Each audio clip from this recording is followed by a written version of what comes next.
Welcome to ChristiTutionalist Politics Podcast, aka CTP, in association with thelibertybeacon.com. And I am your host, Joseph M. Leonard, and that's Lenard.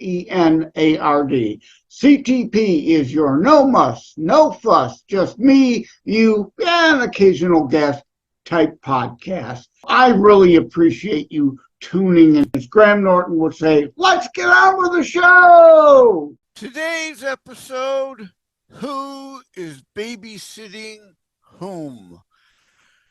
Okay, it's not really about, and full disclosure, I indeed was married for a while, but my wife and I didn't have children. We had certainly planned to at some point, but a few years into our marriage, probably heard me say I'm on disability. I became sick and landed up then being divorced. So we never had kids because we just hadn't got to that point. I got sick before we got to that point where we had children. And so this isn't really about the need to, like parents needing to get away and having a night out for themselves and hiring the kid next door or grandma and grandpa babysitting the kid. And is the kid really babysitting grandma and grandpa instead? No, that's not what I mean here. But again, I felt full disclosure, I never had children. So I'm coming at this from a perspective, obviously, of not having children. This is more political statement. Who do children belong to? Parental rights. Do the children belong to you? Or, as we've discussed at other times, how the left wants your children to be wards of the state, and therefore this is about education. And again, not being a parent, it's hard. Some would say definitely not my place to criticize others that some parents clearly just want their kids to go to school to be babysat and giving them breaks during the day. I don't want to be judgmental on that of them for that. I get it, even though without having kids, I know how can I truly, honestly say one way or the other what it's like. I can't.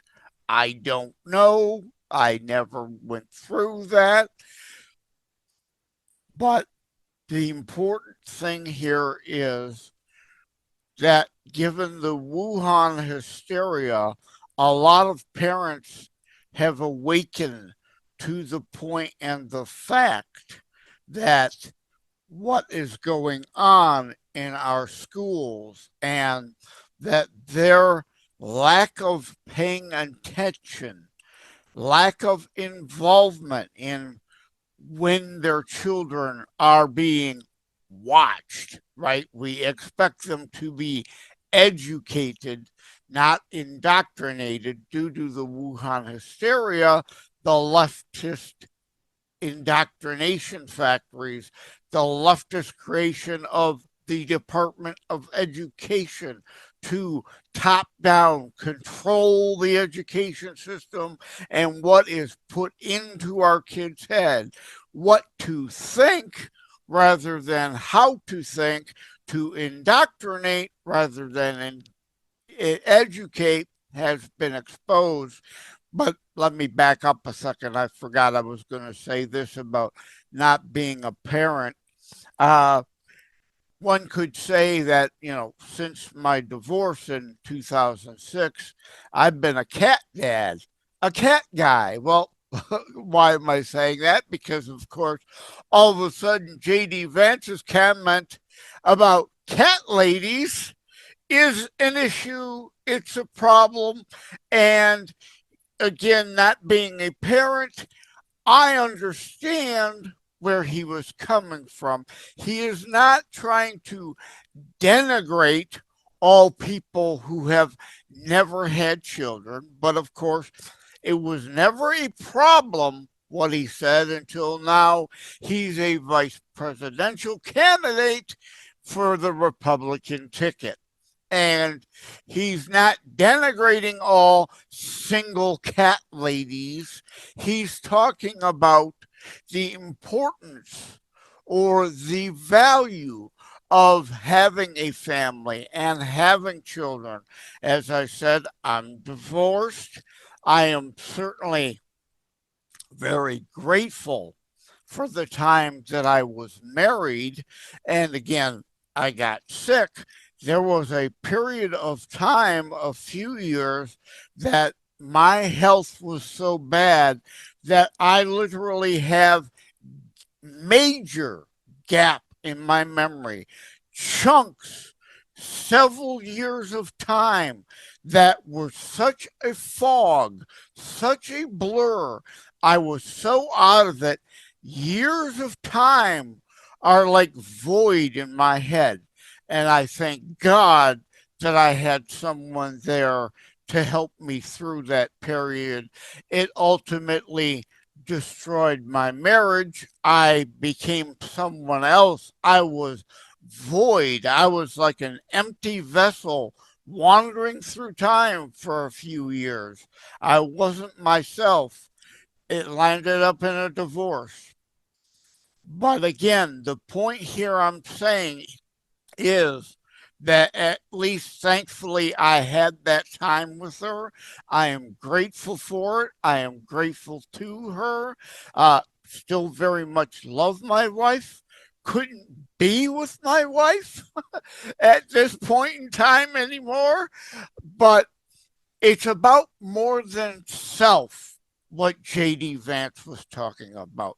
It is his Christian faith and value in family, which, yes, majority of the time means having children to indeed complete that man and woman, you know, blah, blah, blah, bride and groom. Oh, there's the term I was looking for. I apologize. Had a minor brain hiccup there. Yeah, the bride and groom, then indeed having a child or children to kind of complete the family. But again, I understand and know that's not for everybody. That's not the problem here. That is not what J.D. Vance was talking about. It's about selflessness. It's about humanity, us as humans, part of our nature, part of what was put in us in our creation, to not be a lone wandering not selfless, that's what I'm talking about here, our need, pardon me, I'm sorry. I'm going to do a Marco Rubio and get a drink here.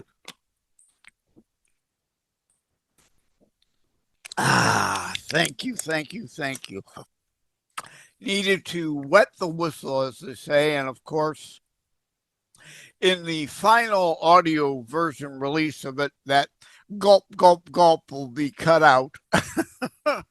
At any rate, as I was saying, it's about selflessness. It's not about being selfish. That is what JD was referring to. Not all single cat ladies. It is the purpose, the intent, or the context of the situation. Why? If they just didn't happen to find the right person to be with, That's not what he was saying, that somehow they must be mentally deficient or somehow lacking of any substance. Their life is worthless. It is not what he said, not what he meant for sure. It's about those who indeed are selfish, that are alone, purposefully choosing to be alone because everything and only is ever about themselves and their convenience.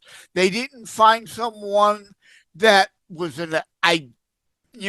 perfect match. We all talk about and hope for a soulmate, and you know, in this world, perhaps our soulmate is really 10 states over. What's the chance of really meeting that soulmate? But having a partner in life and being selfless and having someone to work with and be with and cooperate with. Again, I know I'm kind of rambling here because, as I've said before, I don't script this show, and this thought is still rather loose in my head. But I hope you understand what I'm saying. I certainly don't think my life is worthless and meaningless. I don't think for a minute, again, a cat guy instead of a cat lady, that J.D. Vance would say, my life is worthless, meaningless, and pointless because I didn't have children.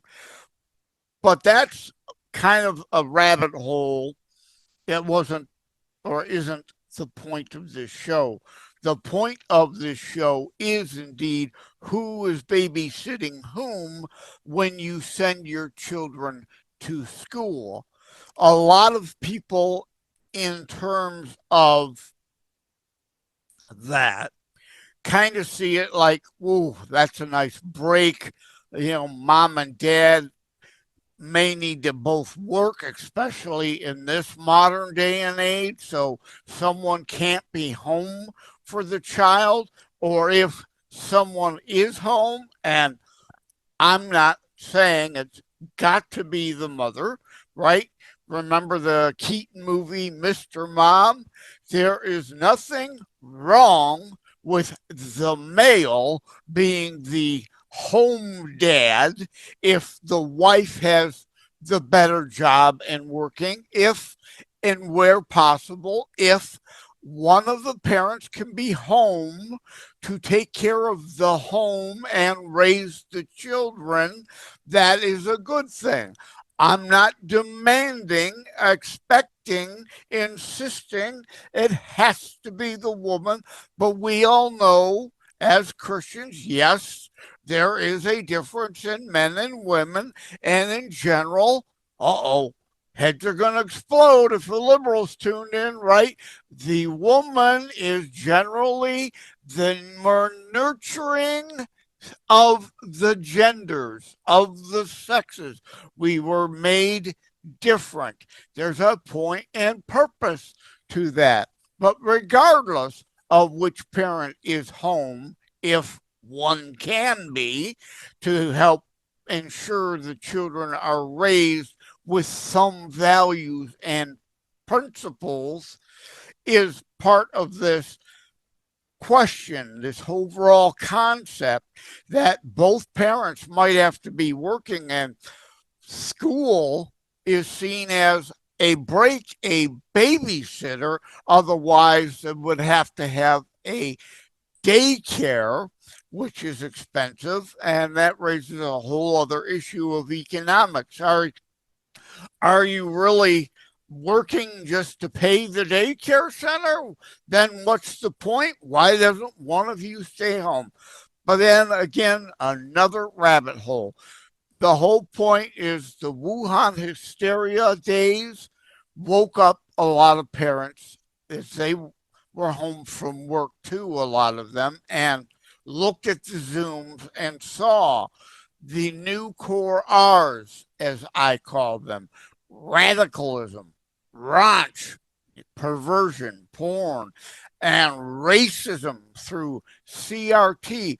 You don't eliminate racism by constantly peddling more racism, like affirmative action that has been struck down by the courts over and over, but yet they keep reworking it because they like segregation, they like separation, they like division.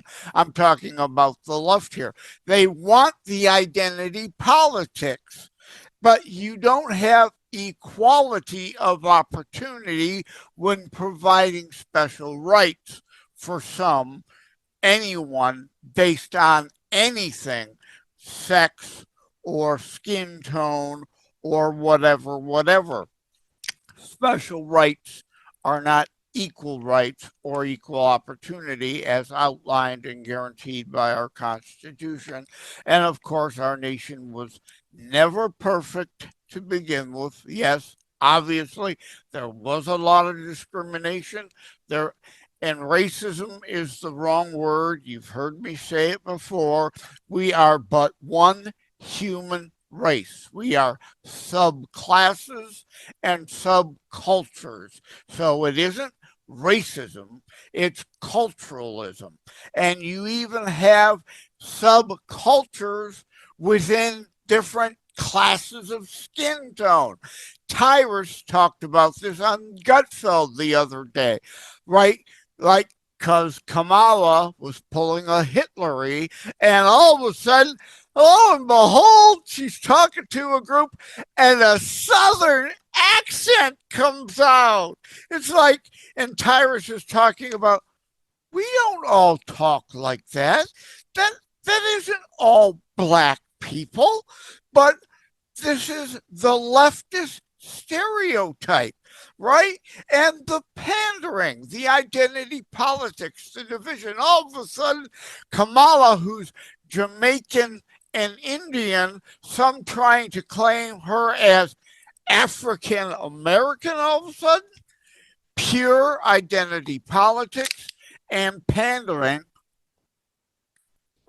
talking like Hitler did back when, with a sudden turn draw, which again is a cultural thing. It's not a black or white thing, but to Tyrus's point, Kamala trying to sound more black, even though she actually was raised in Canada, being of Jamaican and Indian descent, and then being here in the U.S. and in California, raised and grew up in elitist neighborhoods of California.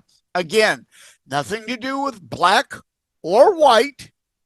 There are rich black people, there are poor black people. There are rich white people, there are poor white people. Same Hispanic, Asian, yellow polka dotted midgets. Whatever the class, the subclass, or the subculture, but the left is the ones engaging in stereotypes. I coined on July the 21st, you could call me Joe Stradamus. I coined the hashtag Camelot because the left is all about style over substance, personalities rather than principles. You hear me talk all the time. Principles, not personalities. Well, the left is just the opposite. So I coined the hashtag Camelot. I knew it was coming. I saw the makeover of her ignoring her time as prosecutor in California and her soft on crime stance, except for her locking away a whole lot of black males on minor pot offenses. And she was proud of that, joked about it, while joking about the fact that she smoked pot herself. But other than that, she was soft on crime. But now we've got these commercials. Oh my God, she was the tough prosecutor. No, she wasn't. Trump is the felon. It's the prosecutor versus the felon. But the point here being the makeover, identity politics makeover. All of a sudden, she's black. You got to vote for her because she's black. Ignore the substance of her policy and what she's been about her whole life. Oh my goodness. Kamala. They're JFK-esking her makeover, right? Like she is the modern day equivalent of the JFK Camelot. Oh, the style, the grace, which has zero to do with substance and value to your life, she would bring. She brings more fascistic, dictatorial, tyrannical, federalized, everything top-down policy. She wants to, she claims she's changed her position because, again, part of the Camelot makeover. But again, I said it on the 28th, and I was joking, call me Joe Stradamus, because, wow, lo and behold, New York Magazine had Camelot on their cover on the 28th of July.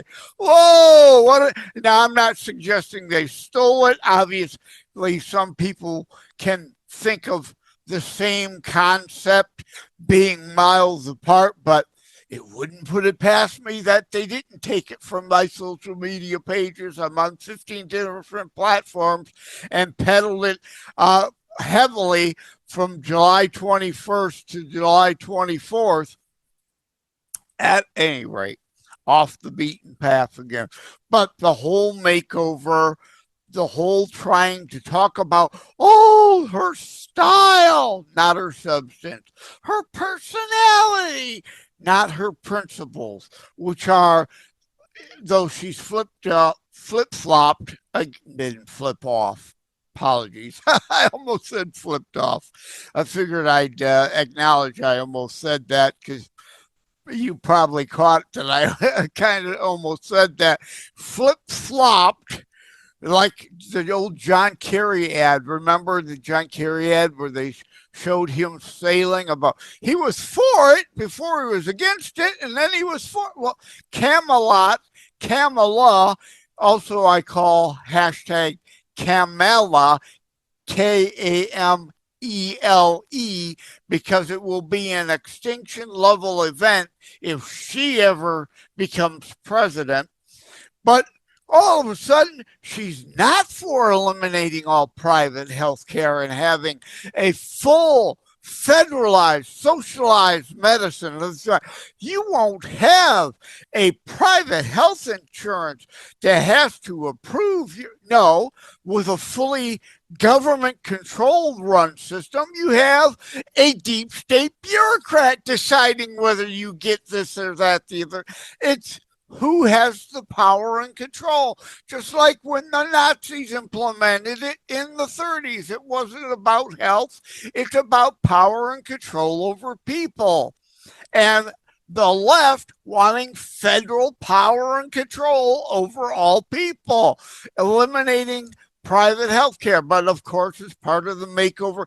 Oh, she's a moderate. She's not for that anymore. Oh, she's not for gun confiscation anymore, even though she said she would have a mandated supposed assault rifle, which AR-15 stands for Armalite Rifle, not assault rifle. It's just a type of rifle.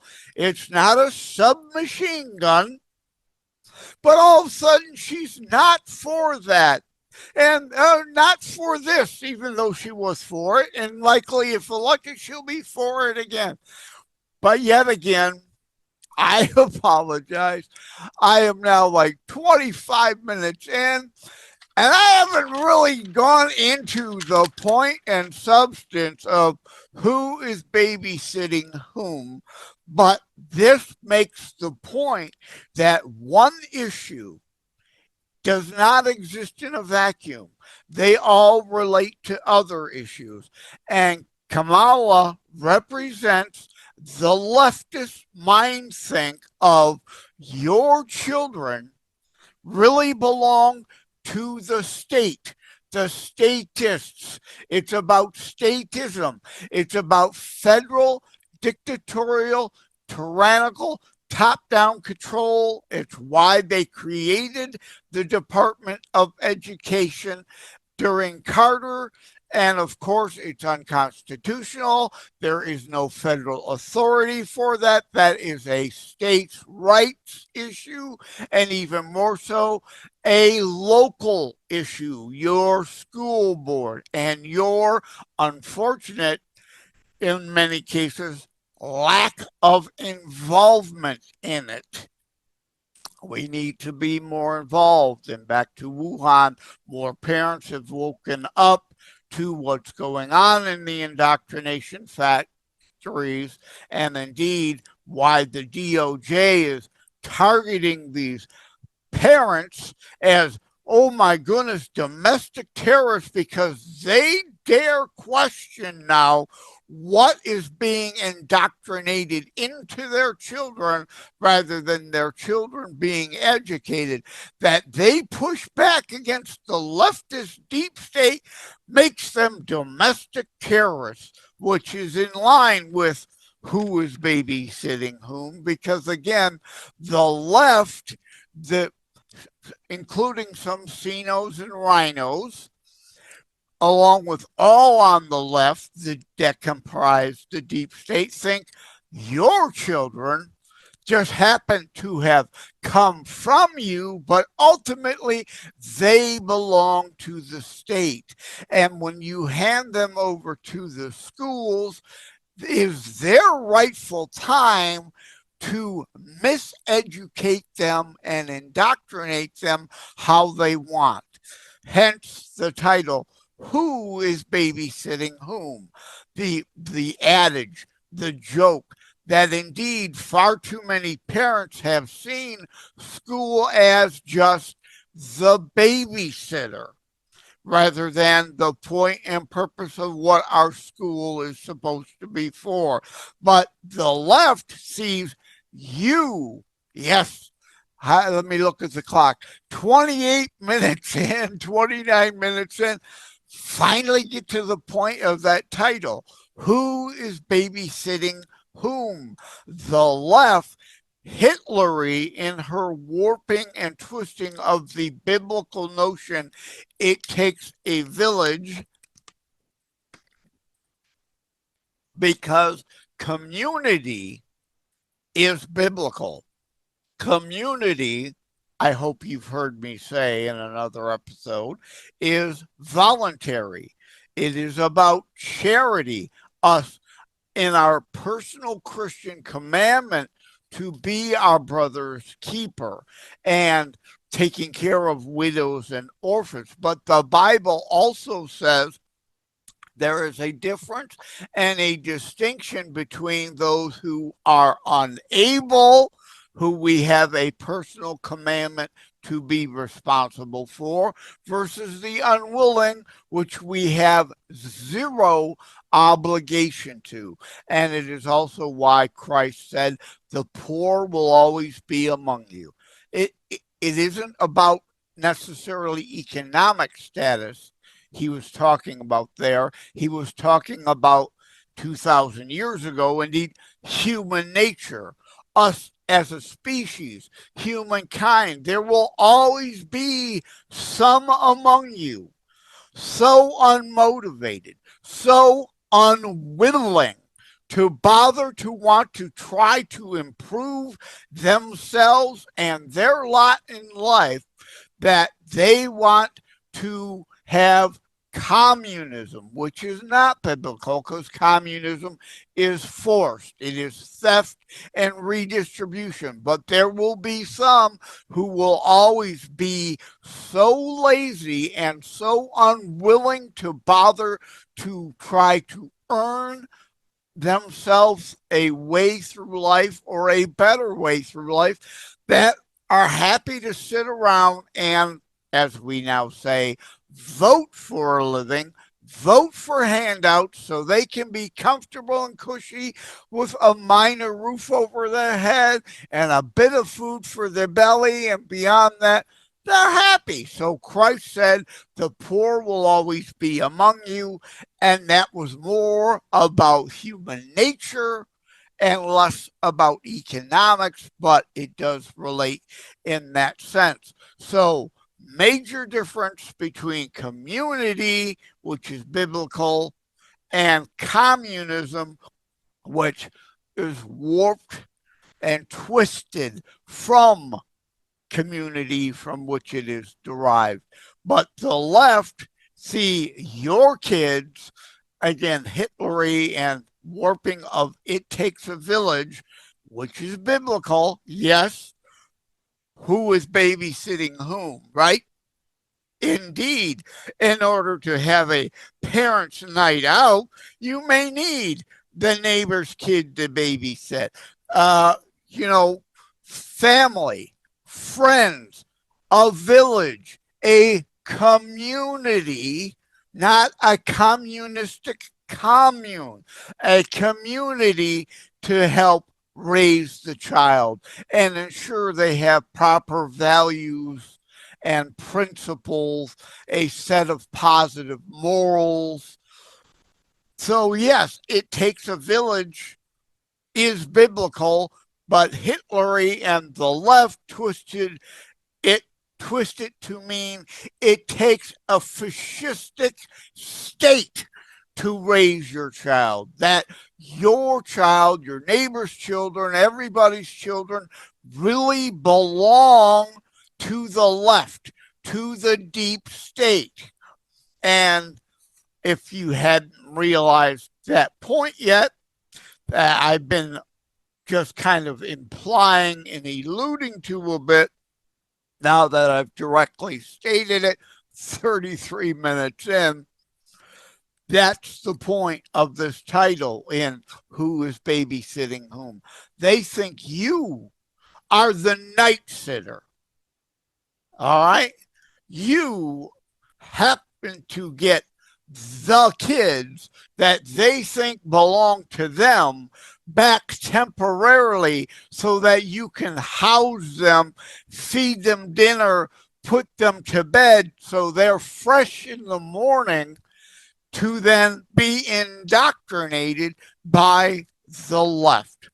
I'm going to wrap it up because, as I said, I'm like 33 minutes in, and you know I don't like to make the shows overly long, but I want to read from the libertybeacon.com piece, also entitled Who is Babysitting Whom. Please look that up because, again, these correlate and correspond. They are in conjunction with each other. This show is not identical to the piece. The piece is not identical to the show. The article was written 2 weeks ago. I'm recording the show today off the top of my head, off the cuff, if you will, even though I've got on a short sleeve shirt. If you see, I'm behind the scenes there. So I guess the cuff is up here. It's not down here by the wrist.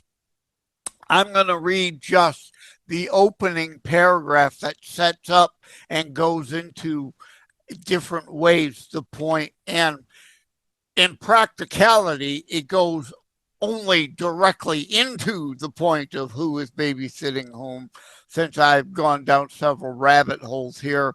But again, issues relate to one another. These things all tie together.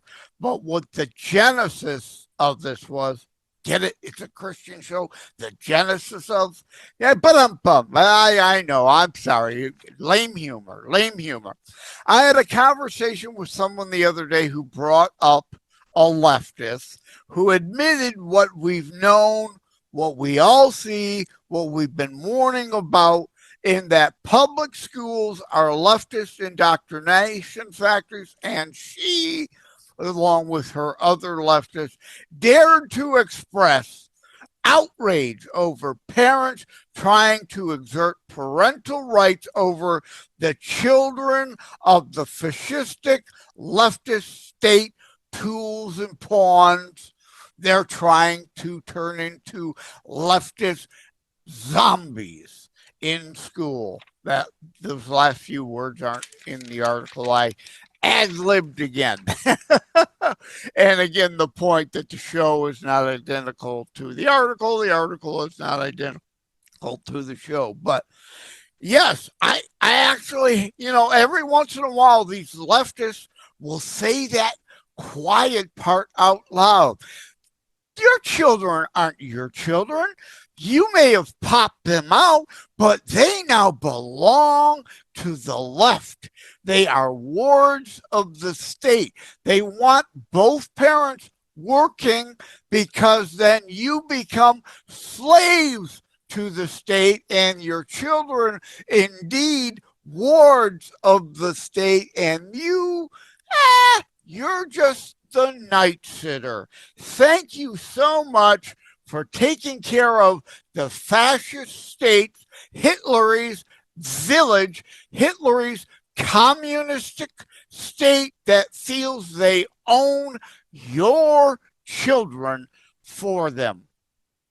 And now, in conclusion, after all this rambling, I'm sure you do get the point of why this show and the thelibertybeacon.com correlating, corresponding in conjunction with article is titled, Who is Babysitting Whom?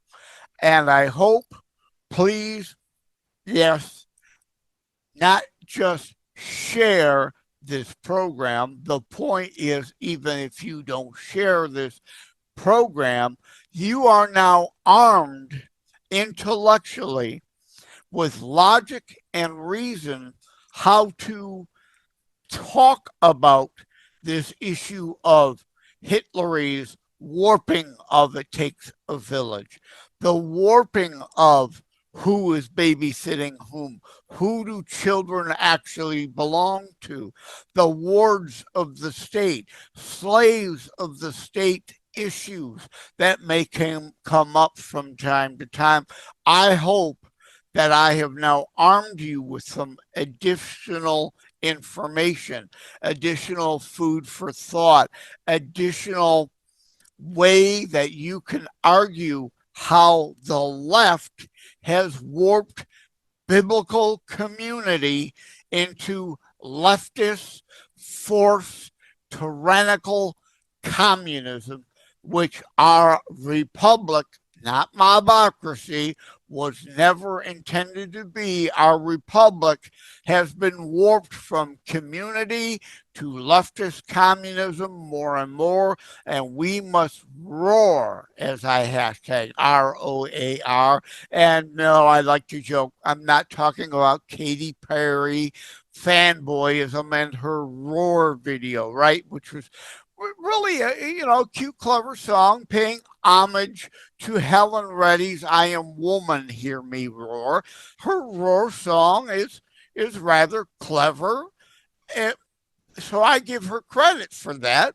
But when I say roar, I mean restore our American republic that we are supposed to be, our personal individual freedoms, our personal and individual responsibilities, free markets, not controlled markets, all the things our nation was founded on versus what the left is trying to take us into becoming, as Obama, I call him, Obamao.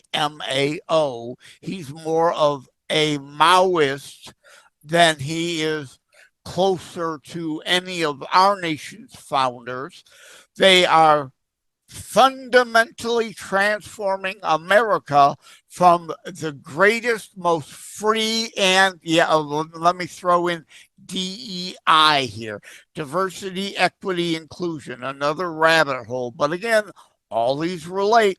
We are the most diverse and inclusive nation on the planet. E pluribus unum, from many one. Yes, most of us are all having legally immigrated from elsewhere and blended in our melting pot to become a unique American culture. It's not cultural appropriation, it's homage that we adopt pieces of each other's culture to be our own unique American culture. It is the most diverse nation on the planet because we've got people here from virtually every other corner of the planet. So when the left says diversity, they don't mean diversity. It is, of course, twisting, warping of the language, which there is a show on, and of course, several The Liberty Beacon articles on that I've written. They're also not about inclusion. The left literally is peddling segregation again. Black only dorms, black only graduations. That's not inclusion, people. That's exclusionary. That's identity politics. That's division. That's racism. Again, racism, the wrong word. We are, again, but one race. We are subcultures, subclasses. So it is classism or culturalism. But any way you slice it, it is divide and conquer. It is their identity politics manure. A lot of Walensky style, right? I'm going to wrap it up here because, again, I do indeed keep going down other rabbit holes, but you understand. I know you do, and why I beg and plead with you. Despite the fact that I've kind of been rambling in this episode, and yes, I openly, freely admit I kind of rambled in this episode because this show is, as I say, me, you, and an occasional guest, but it's off the cuff, off the top of my head. I start with the subject matter and we go down the various rabbit holes as they open up and deal with because they relate to one another. So please, at least, if not sharing the actual episode, share the concept. Now that you have in your mind the term, who is babysitting whom?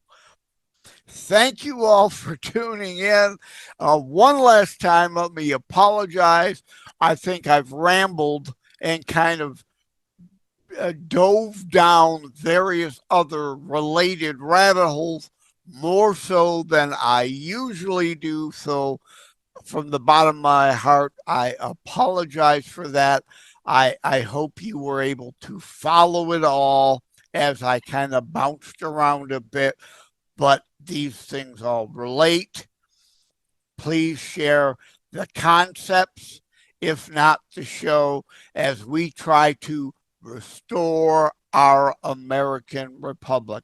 ChristiTutionalist Politics, Christian-based U.S. constitutionalism that our founders gave us, our Judeo-Christian foundations that the left fundamental transformation is trying to destroy the most free and prosperous nation on the planet, the nation that is lifted back to the rising tides lift all boats episode, have lifted more people out of poverty, not just in our own nation, but around the entire world than in the history of all mankind prior to now. And the left wants to destroy that, make us all in equity, basically poor. That's how communism always works. One last thing I am going to throw in here on the community versus communism.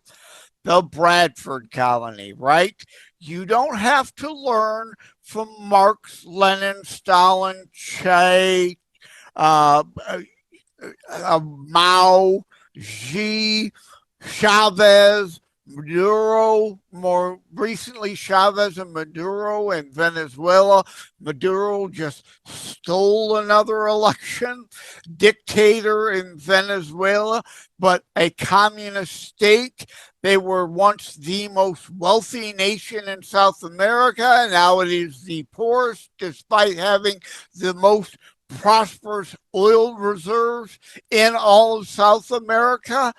But you don't have to learn the failings of communism from them.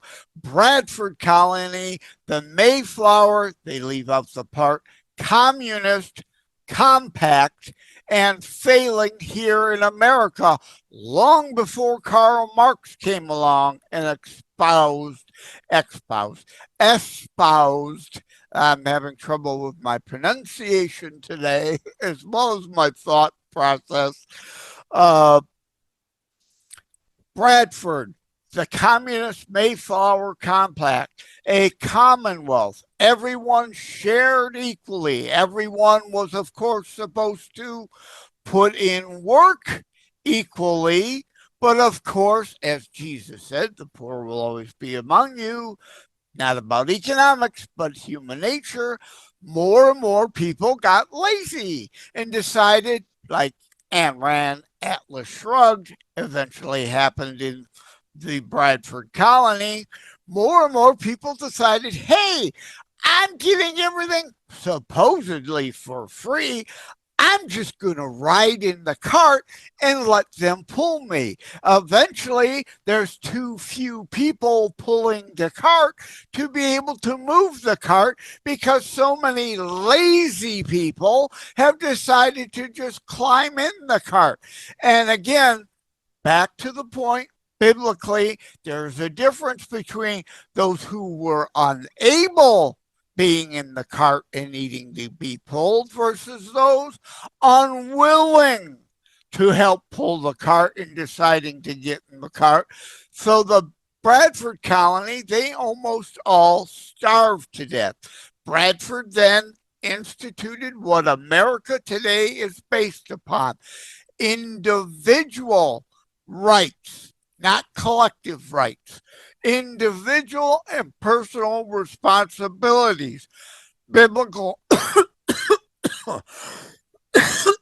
I apologize. My throat got too dry there again. I had to cough. And I'm not in a professional studio, so there is no cough button. My apologies for that.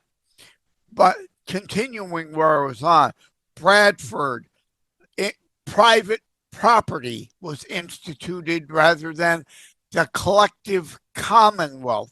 So people could indeed work harder and benefit more than the others based on the fruits of their labor. There is this thing, again, human nature. We need incentives. We need also disincentives. If you don't work, you don't eat. Again, unless you're unable. That's a difference. That's a distinction. The Bible makes it clear.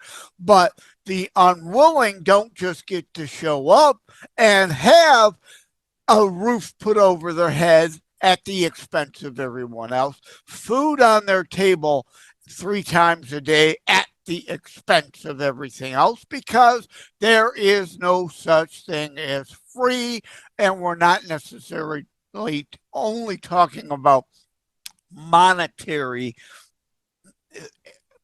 economics here. We're talking labor, someone's labor. As Jared Howe says, you have no right to demand and expect something of someone else. Healthcare is not a right.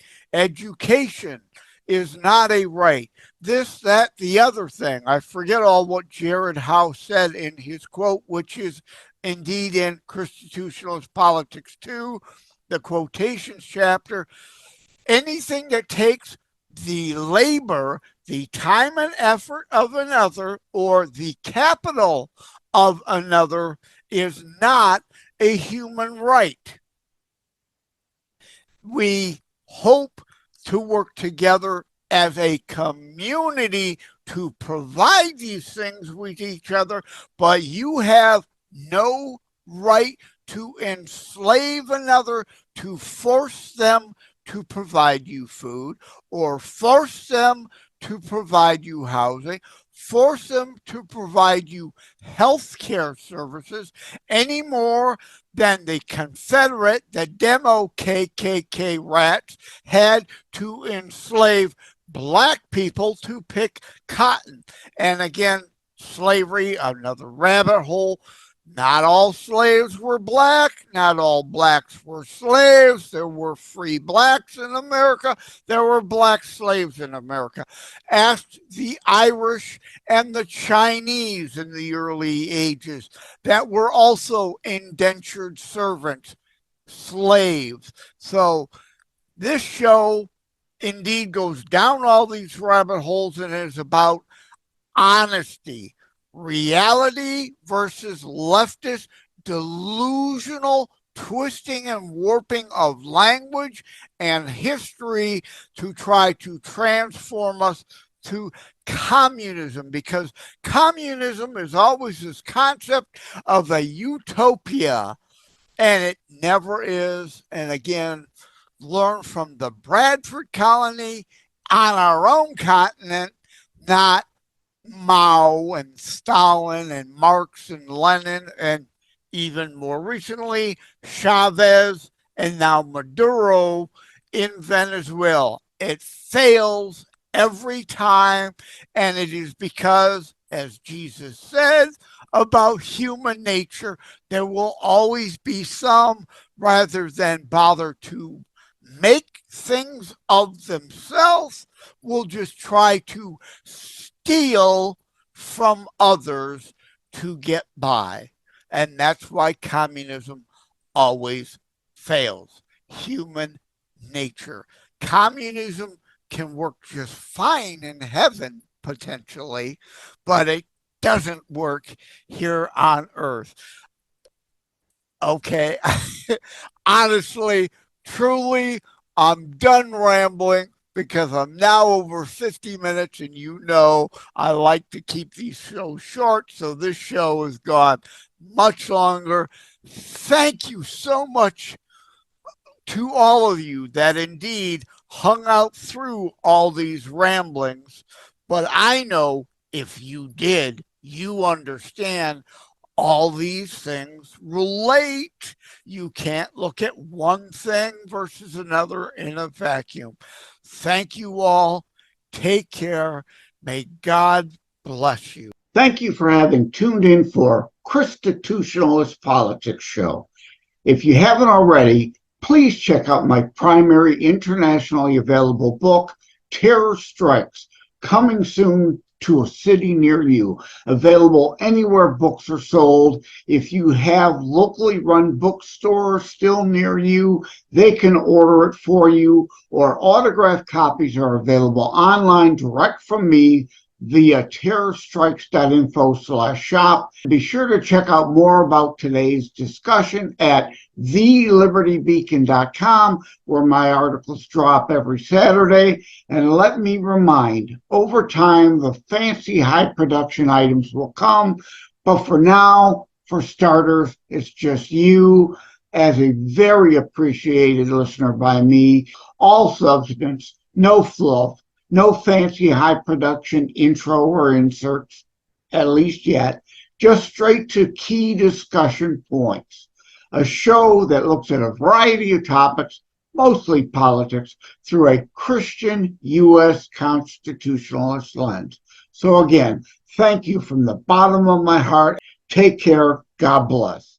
Like and subscribe to ChristiTutionalist Politics podcast and share episodes. We need your help to grow the show.